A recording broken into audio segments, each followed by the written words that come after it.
Hi students, this video is from Monday 12/14. We're looking at the last section of chapter 3, and so you can see here's the Desmos activity that I encourage you to walk through as we're doing this. Take notes in your notebook. This is about how well can you learn, so put your mind to it and let's take a look. So this do first right here, you can see we're trying to figure out what should we do. Okay, and when we're trying to solve any of these equations for a variable that only has one variable, right, get all the variables to one side and all the constants to the other. So hopefully you were able to choose that solution, all right? And then here, go ahead and do it. So pause and see if you can do this. Did you pause? Hopefully. So quickly, this is how we do it. I'm going to move this 3x to this side. Well, it's a positive 3x, so I'm going to subtract 3x from both sides. And I get 3x minus 4 equals 8. Then minus 4, so the opposite of that would be add 4 to both sides. And I get 3x equals 12. Again, hopefully you can hear that, not just see it. So 3 times x, how do I undo 3 times x? I divide. And so I divide both sides by the same thing. Both sides of the equation, 12 divided by 3. My correct answer is 4. Boom, boom, boom. All right. So if you don't get it, I have a video specifically about the do first. Go ahead and watch that. So let's skip ahead to today. And we're looking at an equation that has an x squared in it. Okay. And so I started to work through this equation for you. And I want to know, do you see what's happening here? This side of the equation, 6x squared minus 3x plus 7. This side, 6x squared minus 7x plus 27. Sometimes we don't stop and think about what does this mean. It means there's a number that we can substitute in for all of these x's that will make this true on both sides. It'll make it equal to each other on both sides. Sometimes there's one solution, sometimes there's many solutions. We'll get to that. But right now let's find a solution if we can. And so we start by subtracting 6x from this side. Well, if I subtract 6x from one side of the equation, we do it from both sides of the equation, and you see what happened here, right? We're left with everything else, negative 3x plus 7 and negative 7x plus 27. Come on. So on this next slide, I ask you, go ahead and try it out. And we're going to walk through this together, but go ahead and see if you can find what x is. Pause it, try it out. So now that you paused it and came back, I'm going to just see which side do I want my x's and which side do I want my constants on. This says minus 7x, so I'm going to add 7x to both sides of the equation. Notice it's added to this entire thing, but these are the two that are going to be able to be combined. So negative 3x plus 7x gives me a positive 4x. I'm left with nothing over here, right? Plus 7 equals, this is 0, equals 27. How do we move that 7 over? Hopefully you're thinking, I subtract 7 from both sides. And so we get 4x equals 20. Well, 4 times x equals 20. How do we undo that multiplication? We divide. And so divide both sides by what's being multiplied. Because 4 divided by 4 is 1. So we're left with x. 20 divided by 4 is 5. And there's your solution. Now, if you plug this back in, you get 6 times 5 squared. 5 squared is 25. So 6 times 25, 6 quarters is $1.50. So that's $150. Minus 3 times 5, which is 15, plus 7. Here, this is 150. Minus 7 times 5, which is 35, plus 27. So if you added all those together, right? Minus 15 plus 7 is 135 plus 7 is 142. 142. 150 minus 35 is 115. 115 plus 27 is 142, right? And so they work. See, that's what we're trying to do. Find what's going to make this work. So here it's problem worked out for you. Go ahead and walk through that more and more. And now I want you to try this out on your own. So take a good, strong, well, before you try this out on your own, what do we see here is we have something that is not distributed and something that is. So if we're going to do the same thing we did last time, let's distribute and see what happens. So I distribute that x times 2x and I get 2x squared. X times -1 minus x. Now, do you notice there's a 2x squared on both sides? This is going to make it much easier for us to find a solution for x. So I'm going to subtract both sides by -2x squared. And we're left with what? On this side, this is 0, so that we're just left with -x equals, this is 0, we get 5x minus 12. I could add that x to both sides, but then I'd be left with 0 over here, so I'm going to just subtract this 5x from both sides. It is negative, but -x minus 5x is a -6x. That's equal to minus 12, so that's a -12. And so I get -6x over equals -12.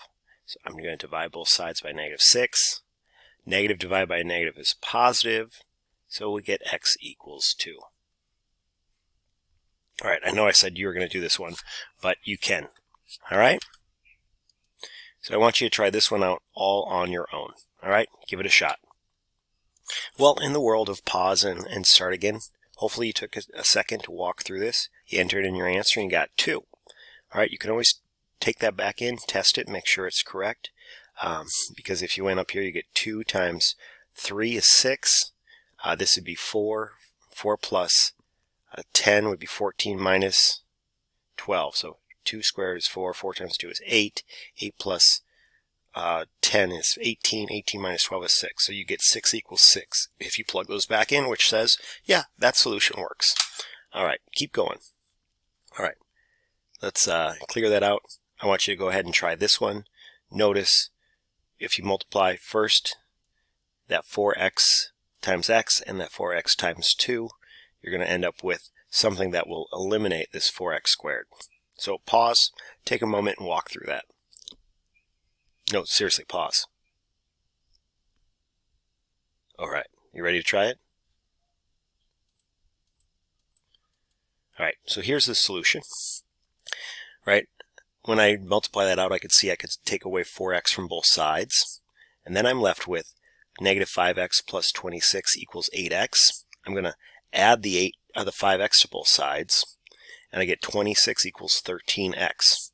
Well, then I divide both sides by 13, and I get 2. Boom. Good work. And now you can try it. Okay. The last part of this idea here is what happens if we want to solve for a different variable. So in this case, we want to solve for y. And if you look at this equation, we have 3x plus 6y equals 24. So it's the same idea. We want to get everything to the other side except for the variable we're solving for. And we could solve for x. In this case, we're solving for y. Take a moment. Write down what steps do we need to do this. So these are my steps, right? I look for the variable you need to solve for, so I'm looking for y here, okay? Let me highlight this. Then I'm going to combine any like terms I can. There's nothing in this one. There will be in your exit ticket. Combine any like terms you can, right? There aren't any. So move everything to the other side of the equation with addition or subtraction. That's not attached to the variable you want to solve for. So that's why I subtracted 3x from both sides. Then divide by the constant that's in front of your variable. So here's the divide. Sometimes you might multiply if it's already being divided, right? You undo it. And so notice, everything on this right side gets divided by 6. So 24 divided by 6 and 3x divided by 6. So we get y equals 4 minus 1/2 x. All right. So this one's for you to try all by yourself. Again, locate the y and then get everything to the other side. Okay? Try it out. Again, it's important that you pause this so that you're doing the work. Okay, you need to try it out because it's the mistakes that you make that actually deepen your understanding. So here's the 5y. So I need to move this minus 4x to the other side. So the opposite of minus 4x is to add 4x. When I try to write too small, it gets sloppy. So I'm going to add this 4x to this side. I can't combine it with the 25, but I can combine it with the 11x. And so I get 25 plus 15x. I make that equal to what's left over here, 5y. Well, now 5 times y, so I undo that by dividing everything by 5. So I'm going to divide this by 5 and this entire side by 5. And I kind of like to think this is undoing the distribution. It could be like a factoring out of a 5, right? But it's division, right? 25 divided by 5 and 15x divided by 5. Okay? And so I get y equals 25 divided by 5 is 5, and 15 divided by 5, or 15x divided by 5 is 3x. So go ahead and type that in. You can type it in like this, y equals 3x plus 5, and you got the right thing. You could also write it the way that we typed it. I like to write it in slope-intercept form, but you could have written it like this, and you get the same thing. So good work. Keep practicing. All right. And so here's one. Again, it doesn't have to be just x or y. We can solve for any solution. So go ahead and check your solution on this one when you're done. Let me pause that and I'll give you a worked out example, but you try it first. So a lot of you get to this point here. Well, notice this minus up here. We need to have that minus w minus 4. So make sure you're distributing that negative that's there. And then when you combine 1 and negative 4, or 1 minus 4, you get minus 3. We're going to add 3 to both sides, and we get 2v minus 3 equals negative w. But it doesn't say solve for negative w, it says solve for positive w. So negative times w, this looks a little strange, and if you haven't done this before, you might be like, I've never seen that. But this is really negative 1w, right? So that's what's in front of w. So we're going to divide everything by negative 1, right? Negative divided by negative is a positive. Negative 2v divided by negative 1 is negative 2v. Negative 3 divided by negative 1 is plus 3. And so your final answer is w equals negative 2v plus 3. All right. Hopefully you were able to do that. All right. Here's a final, your turn to try out.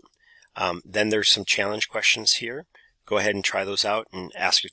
Wait, I included this slide already, so we're going to just move right back to this exit ticket. I want you to try this out. Pause it right now, and I'm going to go through it. All right, first thing, we need to distribute this part right here. We have x and 6 and x and negative 2. So we get x squared, 6x, negative 2x, and 6 times negative 2 is negative 12. So this side of the equation is x squared plus 4x, right? 6x minus 2x is 4x minus 12. This side of the equation is x squared plus 4y. So we want to solve this for y, all right? And in order to solve that for y, I need a little more space here, so let me just grab some more space. In order to solve this for y, we're going to subtract this negative x squared from both sides, and what happens? Boom, that's gone. Boom, that's gone. We get 4y equals 4x minus 12. Well, now we're solving for y, so we're going to divide by what's multiplying y. So we're going to divide by 4. We get y equals x minus 3. And all this ugliness here, solving for y, boils down to this linear equation, y equals x minus 3. Okay. Again, watch this, ask your teachers for questions, whatever problems you're having, let us know. All right. Have a great time. We just want you to learn.